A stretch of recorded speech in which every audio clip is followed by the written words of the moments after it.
नदी में मिली चुड़ैल को 5 बेटियां। चुड़ैल बहू अर्पिता नदी किनारे बैठकर कपड़े धो रही थी कि चुड़ैल सास शर्मिला खाने को थूक कर बहू को आवाज लगाते हुए कहती है, अरे ओ बहुरिया, कहाँ मर गई? ये कैसा खाना बनाया है तूने? बिल्कुल बकवास। जा जाकर मेरे लिए गोश्त वगैरह लेकर आ। जी माँ जी, आपने ही तो बनवाया था अभी। देख बहू, बिना जुबान लड़ाए मेरे लिए वो लिया जो मैंने तुझे कहा है। मुझे ये सब नहीं खाना। एक काम ठीक से नहीं होता ना तुझसे। ना तू मुझे पोता पोती दे सकती है, ना ठीक से खाना वगैरह देती। 7 साल बीत गए लेकिन तुझसे इस घर का एक चिराग नहीं लाया गया। ना तू तंत्र मंत्र कर सकती है। पता नहीं कैसी चुड़ैल है, किसी काम की नहीं है। ये बात सुनकर अर्पिता चुड़ैल की आंखों में आंसू आ जाते हैं और वो कहती है, माँ जी, आप तो ये सब ऐसे कह रही हैं जैसे कि मैं जानबूझकर कर रही हूँ। आप जितना मुझे कहती हैं उससे ज्यादा मुझे ये बात चोट पहुँचाती है। हर वक्त याद दिलाती है कि मैं माँ नहीं बन पा रही। माँ जी, मेरा दिल भी कचोटता है। मैं भी माँ बनना चाहती हूँ। कोई मुझे माँ बोले और आपकी गोद में खेले, अपने पापा के कंधों पर बैठे, मैं भी चाहती हूँ और मैं कोशिश भी कर रही हूँ। रहने दे। अगर तू कोशिश करती तो इतने समय नहीं गुजरता। और ना ही मुझे तुझे ये सब कहने का शौक है। तुझे क्या पता कितनी चुड़ैलें मुझे इस चीज का ताना देती हैं, बार बार बोलती हैं। अब उन्हें क्या पता कि तू मुझे ऐसी खुशी देने ही नहीं वाली। कहीं मुझे तुझे बांझ चुड़ैल बहू न कहना पड़ जाए। माँ जी, मैं आपके आगे हाथ जोड़ती हूँ, प्लीज ऐसी बात मत कहिए। मैं माँ जरूर बनूंगी, एक दिन और बहुत अच्छी बनूंगी। आप देखना, एक ना एक दिन भगवान मेरी झोली में मुझे बच्चे की खुशी जरूर देंगे। अपना प्रवचन मत दे मुझे। जो बोला है वो काम कर। मेरा मूड खराब कर दिया। टंगड़ी कबाब और चिकन चिल्ली अच्छे से बनाकर लाइयो मेरे लिए। जी माँ जी। तभी अर्पिता अपनी सास का बताया हुआ खाना तैयार करके उसे दे देती है और घर के बाकी काम को करने में लग जाती है। पर सास की कही हुई बातों से वो बहुत दुखी होती है। शाम को उसका भूतिया पति राघव घर आता है तो अर्पिता चुड़ैल उसे सब कह देती है तो राघव भूत कहता है, कोई बात नहीं, तुम माँ की बातों का बुरा मत मानो। शायद लोगों के कहने की वजह से वो ये सब सहन नहीं कर पाती और तुम्हें सुना देती है। तुम्हारा दर्द महसूस कर सकता हूँ मैं, क्योंकि उस दर्द से मैं भी जुड़ा हूँ। मैं भी बेकरार हूँ कि कोई बच्चा मुझे पापा बोले। मैं बाकी पतियों की तरह नहीं हूँ जो सारा दोष ऐसे समय में अपनी पत्नियों पर डाल दे और दूसरी शादी कर ले। पर मैं हमेशा तुम्हारा साथ निभाऊंगा अर्पिता। मैं जानती थी आप मेरी बात समझोगे। ऐसा कहकर दोनों एक दूसरे को गले लगा लेते हैं। वक्त गुजरता है। चुड़ैल सास के ताने अर्पिता के लिए अभी तक कम नहीं हुए थे। एक दिन वो अपनी चुड़ैल सास को उसकी धुली हुई साड़ी इस्त्री करके देती है, तब भी वो उसे बांझ का ताना देकर सुना देती है, बांझ चुड़ैल कहीं की, तू मुझे पोता पोती की शक्ल नहीं दिखा सकती। मेरे बस में होता तो तुझे इस घर से बेघर कर देती। पर मेरा बेटा तुझसे बहुत प्यार करता है, वो ऐसा करने नहीं देगा, इसलिए शांत हूँ मैं। चली जा अब यहाँ से और इन कपड़ों को भी धो कर ला। जा। जी माँ जी। चुड़ैल बहू वो कपड़े लेकर रोते हुए नदी किनारे चली जाती है। सिर्फ 2 कदम की दूरी पर ही उसका घर था, जहाँ इंसानों का आना बेहद मुश्किल था। चुड़ैल खुद को कोसते हुए कपड़े धो रही थी कि उस नदी में एक नाव आती है जिसमें 5 छोटी छोटी 5 साल से कम उम्र की बच्चियां थी और एक 3 महीने की कपड़े में लिपटी हुई थी जो कि रो रही थी। उसकी आवाज सुनकर अर्पिता कपड़े धोना छोड़ देती है और उसके आसपास देखने लगती है।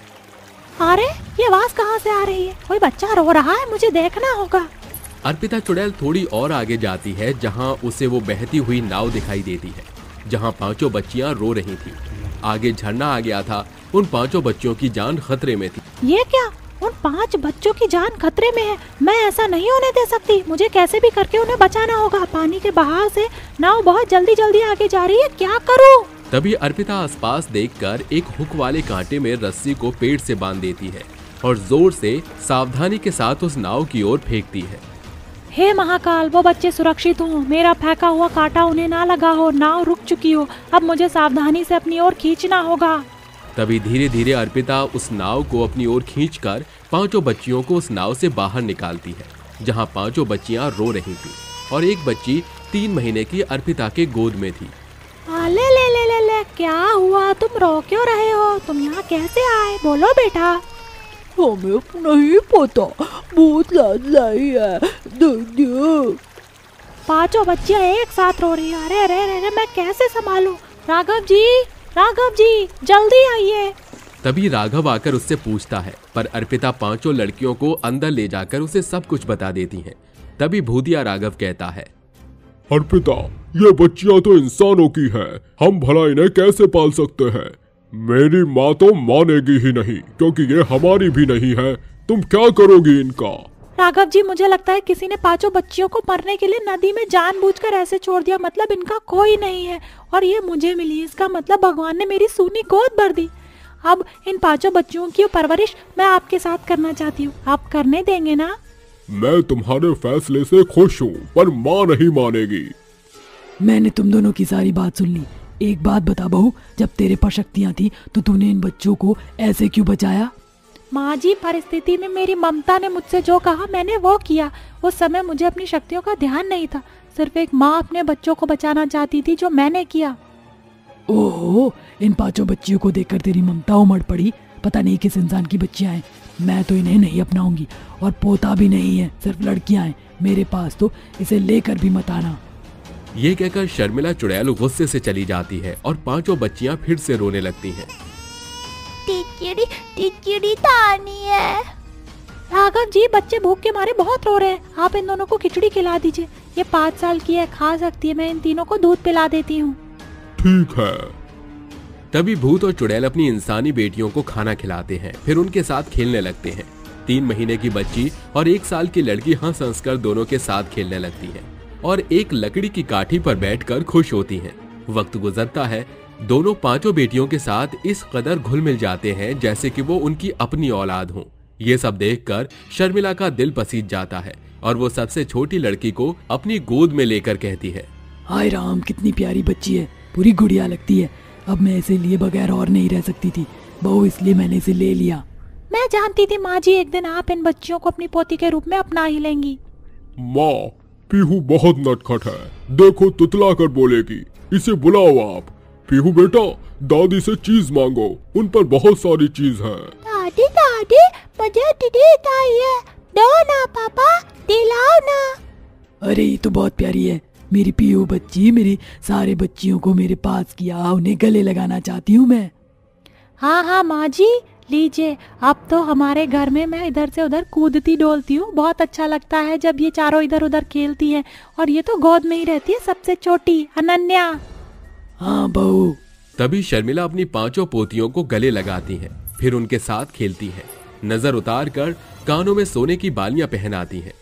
5 साल बीत जाते हैं। पांचों बच्चियां स्कूल जाया करती थीं, तो एक को शर्मिला तैयार करती थी और बाकी चारों बेटियों को दोनों भूतिया पति पत्नी मिलकर तैयार करते थे। इससे उनकी जिंदगी खुशनुमा हो गई थी। एक दिन वो सभी मिलकर पिकनिक पर घूमने जाते हैं और बहुत मजे करते हैं। ट्रेन की पटरी बिछाने वाले भूत और चुड़ैल। नीमपुर जिले से एक ट्रेन आ रही थी। उस दिन काफी तादाद में यात्री सफर कर रहे थे। सभी लोग बैठकर खाना खा रहे थे, बातचीत कर रहे थे। अचानक से ट्रेन में भूकंप आने लगता है। लाइट जलने बुझने लगती है, लोग इधर से उधर गिरने लगते हैं, तेज हवाएं चलने लगती हैं। ये देखकर पीयूष नाम का लड़का अपनी बूढ़ी माँ को संभालते हुए कहता है, माँ, आप ठीक तो हो ना? पता नहीं इस बंद ट्रेन में अचानक से ये सब क्यों हो रहा है और हवा कैसे चल रही है? मुझे भी समझ नहीं आ रहा बेटा, तू फिक्र मत कर, तू मेरे साथ है तो मैं ठीक हूँ। आप इस सीट पर पकड़कर बैठिए, मैं टीटी को देखता हूँ। जल्दी आना बेटा, मुझे बहुत डर लग रहा है। पीयूष ऐसा कहकर जाता ही है कि उसके सामने मोना चुड़ैल आकर कहती है, स्वागत है आप सबका। तो कैसे हैं आप लोग? सफर अच्छा तो बीत रहा है ना? पर अफसोस, ये आप सबका आखिरी सफर होगा। चुड़ैल, क्या मतलब है तुम्हारा? और ये सब तुम क्यों कर रही हो? वो बताना मैं जरूरी नहीं समझती, पर हाँ, ये मेरा बदला है जो तुम सबको मैं परेशान कर रही हूँ। बाय बाय, इस दुनिया से तुम अलविदा होने वाले हो।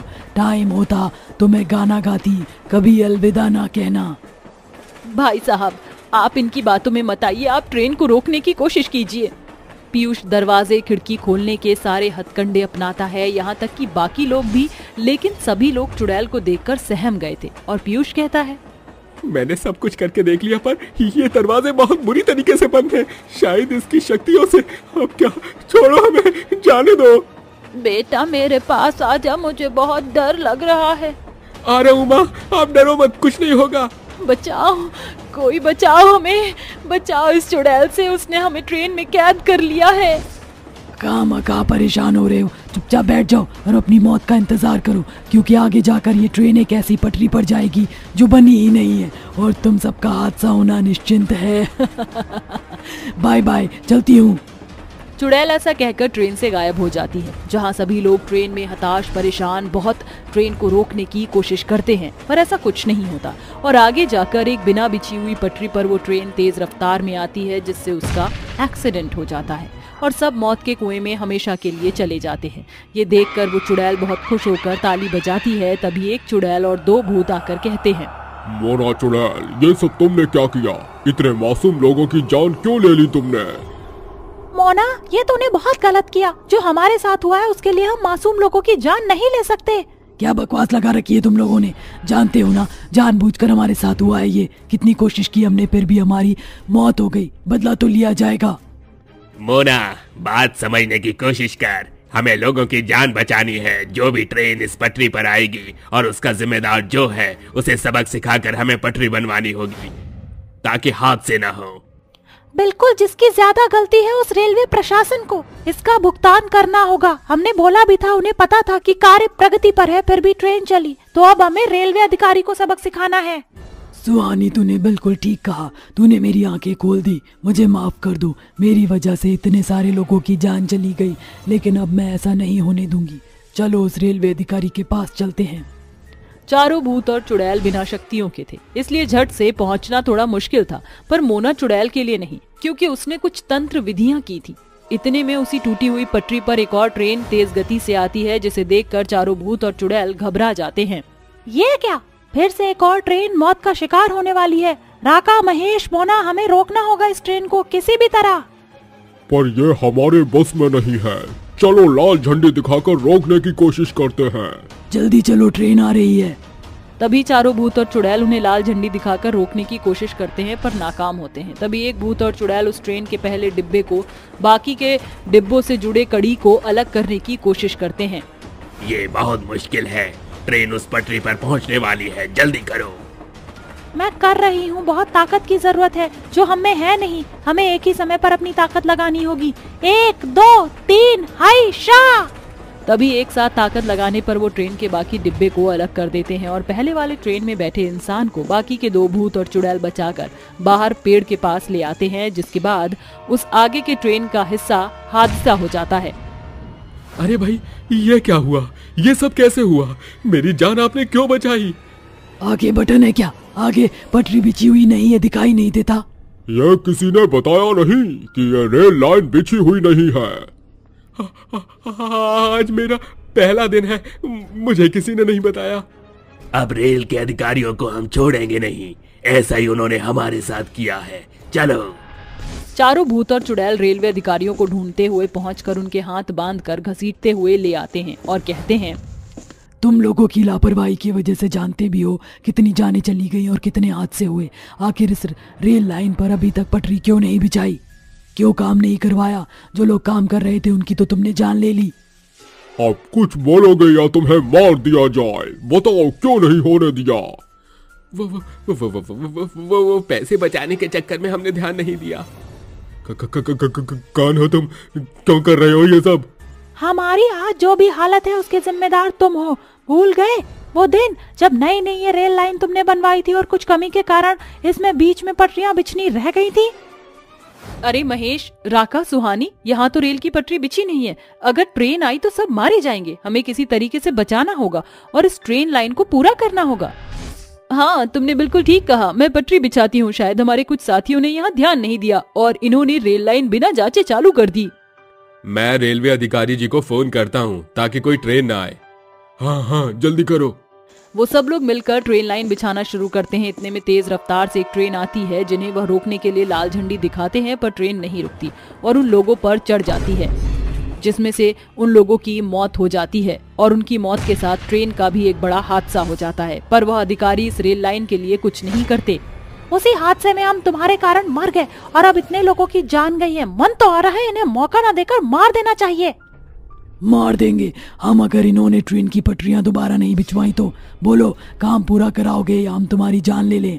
तभी दोनों गिड़गिड़ाते हुए कहते हैं, हम वादा करते हैं हम ये काम जरूर पूरा कर देंगे, हमें छोड़ दो। हाँ, हमारे बाल बच्चे हैं, हमें छोड़ दो, हम जल्द से जल्द ठीक करवा देंगे ताकि अब कोई हादसा न हो। याद रहे हमारी नजर तुम पर है। अगर 2 दिन के अंदर तुमने ये रेल की पटरी ठीक नहीं कराई तो अंजाम बहुत बुरा होगा। छोड़ दो इन्हें। पक्का पक्का हम करवा देंगे। तभी बाकी की दोनों चुड़ैलें उन्हें छोड़ देती हैं, जिसके बाद वह दोनों अधिकारी मजदूरों से कहकर उस रेल लाइन की पटरी को पूरा करवाते हैं, जिसमें वह भूत और चुड़ैल भी मदद करते हैं और रेल लाइन चलने लगती है, जिसे देखकर भूत और चुड़ैल कहते हैं, ये हुई ना बात, आखिर बिना शक्तियों के भी हमने कर दिखाया। तुम तीनों ने बहुत साथ दिया। अरे तो अब हम सब अकेले थोड़ी हैं, हम सब साथ हैं और ऐसी कोई भी परेशानी आएगी तो हम लोगों की जान तो बचानी ही होगी। हाँ बिल्कुल, चलो अब हमें यहाँ से जाना होगा, हमारी दुनिया दूसरी ओर है। चलो। इस तरह चारों भूत और चुड़ैल एक साथ आंखें बंद कर अपनी दुनिया में पहुँच जाते हैं, जहाँ उनकी मुक्ति हो जाती है। राजवती अपने कमरे में बैठकर अंगूर खा रही थी। तभी उसे एक बच्चे के जोर से रोने की आवाज सुनाई देती है, तो वो कहती है, अरे ये बच्चे की रोने की आवाज कहाँ से आ रही है? राजवती अपने चारों ओर देखती है लेकिन उसे कोई बच्चा नहीं दिखता। जैसे वो अंगूर खाने लगती है तो उसके सारे अंगूर हवा में उड़ने लगते हैं। अरे ये हवा में कैसे उड़ रहे हैं, वो भी अपने आप? राजवती अंगूरों को पकड़ने के लिए लपकती है, तभी अंगूर और अंगूर की प्लेट जोर से उसके मुंह पर लगती है। अरे राम, मर गई मैं। कौन है ये? कौन कर रहा है? सामने आओ। इतनी जल्दी भी क्या है, अभी तो मैंने स्टार्ट किया है। कौन है? यहाँ सामने आओ। बहुत जल्द तेरी ये ख्वाहिश मैं पूरी करूंगी। ये सुनकर राजवती को बहुत डर लगता है। चुड़ैल उसे दिखाई नहीं देती। तभी चुड़ैल उसके कमरे में तूफान मचाने लगती है। कभी बेड हवा में होता तो कभी राजवती हवा में होती। इन चीजों से डरकर राजवती कमरे से भागकर सोफे के नीचे छुप जाती है। तभी उसका भतीजा श्रेय आता है और कहता है, चाची चाची देखिए मैं आपके लिए डोसा लाया हूँ। अरे चाची कहाँ हो? अरे बेटा मैं यहाँ हूँ। अरे नीचे देख, सोफे के नीचे हूँ। अरे आप यहाँ क्या कर रही हो? बाहर आइए ना। नहीं नहीं बेटा, मुझे बहुत डर लग रहा है। पता नहीं घर में आज हो क्या रहा है। अरे अब मैं आ गया हूँ ना, बाहर आइए और डोसा खाइए। कुछ ही देर बाद दोनों साथ बैठकर खाना खाते हैं। तभी श्रेय कहता है, अच्छा चाची आप डर क्यों रही थी, क्या हुआ था? अरे तू वो सब छोड़ ना बेटा, तेरे जाने के बाद मैं घर में बहुत अकेली रहती हूँ।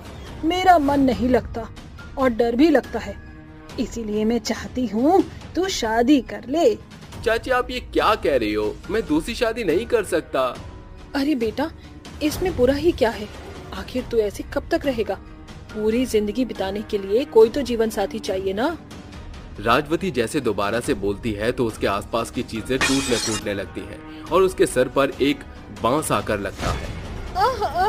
अरे कौन है? देख बेटा, इसलिए मैं तुझसे कह रही हूँ तू शादी कर ले, मैं ऐसे अकेले नहीं रहूंगी।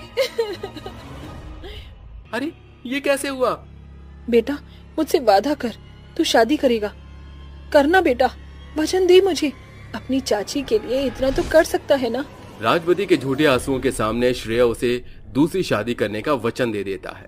आखिर वो चुड़ैल और भूतिया बच्चा कौन था जो राजवती को परेशान कर रहे थे? क्या राजवती का उनसे कोई नाता था? जानने के लिए कहानी में आगे बढ़ते हैं। अगले हफ्ते ही श्रेय शादी के मंडप में बैठा होता है। तभी चुड़ैल दुल्हन को कहती है, तू मेरे श्रेय से शादी करेगी? नहीं, मैं ऐसा नहीं होने दूंगी। मरना होगा तुझे, क्योंकि श्रेय सिर्फ मेरा है। चुड़ैल दुल्हन को मारकर राजवती के पास जाती है और उसका गला पकड़कर कहती है, तुझे क्या लगा था तू मेरे श्रेय की दूसरी शादी कराकर अपने मकसद में कामयाब हो जाएगी? नहीं, मैं ऐसा होने नहीं दूंगी। माया, तू वापस कैसे आ सकती है? इतने दिन से तू मुझे परेशान कर रही थी। हाँ, मैं ही तुझे परेशान कर रही थी इतने दिन से। शुभम बेटा जल्दी से आ जा और इस बुढ़िया को परेशान कर। हाँ माँ, मैं आ गया, मैं इसे छोड़ूंगा नहीं।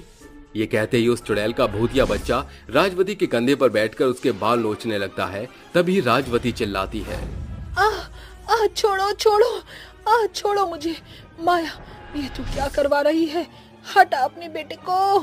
शादी करवाना चाहती थी ना, अब देख कैसे बदला लेती हूँ मैं। और मेरा बेटा, इसे इतना तड़पाई हो जितना इसने तुझे तड़पाया था। आप देखना माँ, मैं इसका क्या हाल करता हूँ। श्रेय बेटा, श्रेय मुझे बचाओ। देख मुझे ये चुड़ैल और भूतिया बच्चा कितना परेशान कर रहे हैं। राजवती की आवाज लगाने पर वो चुड़ैल उसका मुंह बंद कर देती है और भूतिया बच्चा उसके बालों को इतना खींचता है कि उसके बाल टूटकर हाथ में आ जाते हैं। फिर अपने दांतों से उसके हाथों पर निशान बना देता है। वहीं दूसरी ओर पंडित वधु का इंतजार करता है। जब कोई नहीं आता तो श्रेय और बाकी सब ऊपर आते हैं, जहां वो देखते हैं कि उसकी राजवती के कंधों पर एक भूतिया बच्चा साथ ही चुड़ैल कमरे में तोड़फोड़ कर रही है। चुड़ैल अपने डर से सबको भगा देती है। फिर चुड़ैल चाकू से उसकी गर्दन काटने वाली थी कि श्रेय कहता है, ये सब क्या हो रहा है यहाँ? चाची ये कौन है? बेटा बचा ले मुझे, ये दोनों मेरी जान के दुश्मन बने हुए हैं, मुझे मार डालेंगे। पर क्यों? कौन है ये? श्री, आप मुझे भूल गए? मैं आपकी पत्नी और ये हमारा बेटा शुभम। क्या? पर ये कैसे हो सकता है? वो तो एक एक्सीडेंट में मर गए थे। नहीं पापा, हम मरे नहीं थे, हमें मार दिया गया था। इस बुढ़िया ने माँ और मुझे मार डाला। क्या? क्या ये सच है? कैसे हुआ ये सब और क्यों किया इन्होंने ऐसा? मैं बताती हूँ। श्री, आपको याद है 1 साल पहले जब आप मुझे मिले, हमारी दोस्ती हुई और नाचने होने वाली के बाद भी आपने मुझसे प्यार किया और फिर शादी की और माँ को भी मनाया उनके ना करने पर। ना, मुझे तुम पर रत्ती भर विश्वास नहीं है। मैं जानती हूँ तुम शादी करके छोड़ दोगे इसे। आप मेरा विश्वास कीजिए, मैं ऐसा कुछ नहीं करूंगा। माया की माँ उसे लाख मना करती है, पर फिर भी श्रेय उससे शादी करके अपने घर ले आता है, जहाँ राजवती दोनों को इस तरह देखकर कहती है, श्रेय बेटा ये क्या है? तुमने शादी कर ली। मैं तुम्हारी माँ नहीं हूँ, लेकिन मैंने तुम्हें पाला पोसा तो है ना। उस अधिकार से मुझे एक बार कह देते। सॉरी चाची, पर हालात ऐसे थे कि मैं शादी करके ही ले आया। अब क्या करो, शादी कर ली इसने। अपने पसंद की लड़की से शादी कराती तो आज इसकी प्रॉपर्टी पर कब्जा कर लेती, लेकिन इसने सब खराब कर दिया। ना चाहते हुए भी राजवती को माया का स्वागत करना पड़ता है। इस तरह वो माया से हमेशा चिड़ी चिड़ी रहती थी और प्रॉपर्टी के चक्कर में उसे बार बार मारने के तरीके अपनाया करती थी, कभी सीढ़ियों पर तेल फैलाकर तो कभी बिजली के झटके से, लेकिन हमेशा माया उससे बच जाती थी। इस तरह 9 महीने बीत जाते हैं और माया का बेटा जन्म लेता है।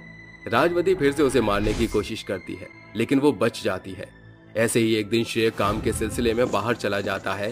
तभी राजवती चाकू लेकर माया के कमरे में जाती है और उसे मार डालती है। तभी माया कहती है, चाची जी आपने मुझे क्यों मारा? इसलिए मारा था कि श्रेय की शादी मैं अपनी पसंद की लड़की से करवाकर उसकी प्रॉपर्टी हथिया लूं। समझी अब? ये सुनने के बाद राजवती फिर से उसे मार डालती है, साथ ही उसके बच्चे को भी छत से नीचे फेंक देती है, जिसके बाद दोनों चुड़ैल और भूत बन जाते हैं। इसलिए श्रेय, मैं उस बुढ़िया से बदला लेने आई हूँ। मुझे मारा तो ठीक था, लेकिन मेरे बच्चे का इसमें क्या कसूर था? इसलिए अब मैं इसे छोड़ूंगी नहीं। इतना सब कुछ हो गया और मुझे कुछ पता ही नहीं था। क्यों चाची, क्यों आपने ऐसा किया? एक बार मुझसे कह दिया होता, मैं ये सारी प्रॉपर्टी खुशी खुशी आपको दे देता, लेकिन आपने माया और शुभम के साथ जो किया उसके लिए मैं आपको कभी माफ नहीं करूंगा। माया, शुभम, मैं तुम तीनों से माफी मांगती हूँ, छोड़ दो मुझे। बिल्कुल भी नहीं। ये कहते ही चुड़ैल राजवती को जान से मार डालती है। श्रेय, अब हम दोनों का बदला पूरा हुआ, अब हमें चलना होगा, पर अपना ख्याल रखना। पर श्रेय कुछ कहता तब तक दोनों को मुक्ति मिल जाती है और वो चले जाते हैं।